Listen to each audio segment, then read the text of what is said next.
This video is a request from the comments. Given a central angle of 147 and a radius of 18, find the length of the chord, which I've marked x. Now, I don't know if the commenter is a geometry student or what, but the first thing that occurred to me is the best way to solve this problem is with the law of cosines, which is a pre-calculus concept. So, hey, if someone knows how to solve this problem without using the law of cosines, please leave a comment for us. In the meantime, I'm going to teach you about the law of cosines. First of all, understand how they label angles and sides on a triangle.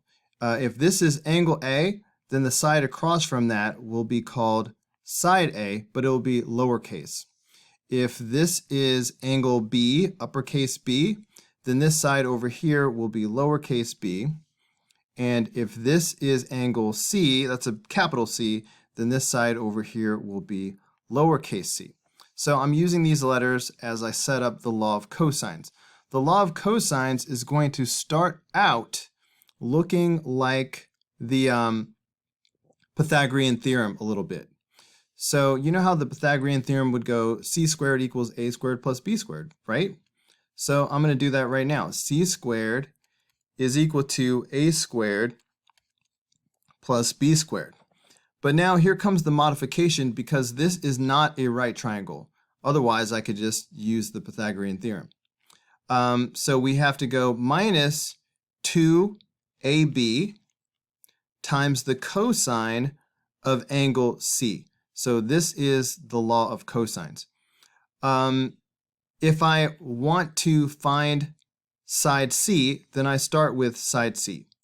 But what if I wanted to find side B?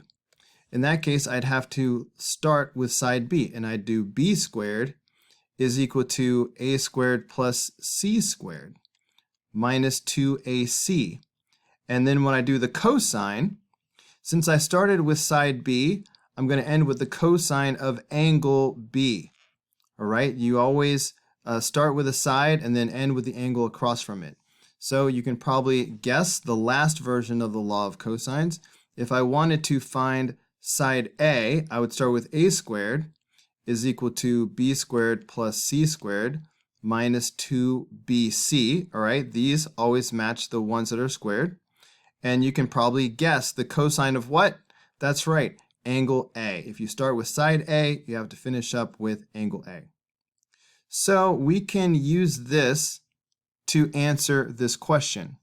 First of all, understand that if the radius is 18, here I have two radii. So if this is 18, then this will be 18 over here as well. So I'm looking for side x.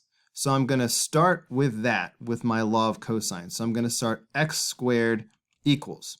And then I'm going to have the other two sides squared. So it'll be x squared equals 18 squared plus 18 squared, like you just saw me do 3 times. But then minus 2 times this times this. So it'll be 2 times 18 times 18. And then we have the cosine. Do you know what angle I'm going to put here? Well, it's the only angle that we have, but remember, it's always going to be the angle that's across from the side that you started with. So I will have the cosine of 147. This is the easiest way to solve this problem. So I'm simply trying to get x, and if I want to get x by itself, I should take the square root of both sides. That's going to give me x equals. So I can put this entire thing in my calculator. Make sure you are in degree mode. So I'm just going to do the square root of, and it was 18 squared plus 18 squared minus 2 times 18 times 18 cosine of 147. Bam! That's the answer, 34.5. So x is equal to 34.5. That's the easiest way to do it.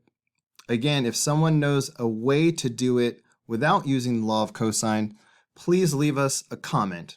But I bet it won't be easier than this.